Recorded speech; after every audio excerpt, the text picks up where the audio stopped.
How does otitis media develop? The ear is made up of three parts: the outer ear, the middle ear, and the inner ear.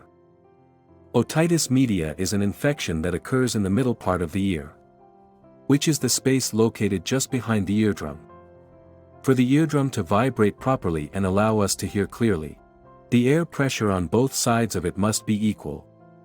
To maintain balance, the middle ear needs a steady flow of air from the outside to keep its air pressure equal to the atmospheric air pressure.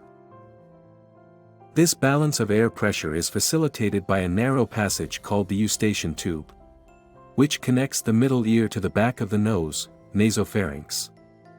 Each time we swallow, a small amount of air travels through this tube into the middle ear, helping to equalize the pressure.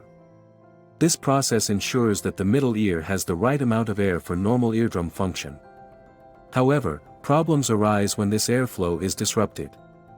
Conditions like the common cold, allergies, chronic sinusitis, or enlarged adenoids can interfere with the function of the eustachian tube. As a result, pressure inside the middle ear becomes unbalanced, often dropping below normal and creating a vacuum effect. This negative pressure can draw fluid into the middle ear space, or allow existing fluids from nearby areas to enter. When this fluid becomes trapped, it creates an ideal environment for bacteria or viruses to grow, leading to otitis media. Since these underlying conditions are quite common across all ages, from infants to adults, middle ear infections have become one of the most common infections in the human body.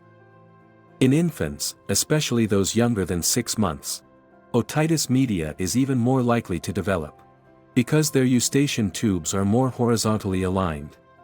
When babies are fed while lying flat or fall asleep with milk still in their mouth, some milk can travel backwards into the eustachian tube.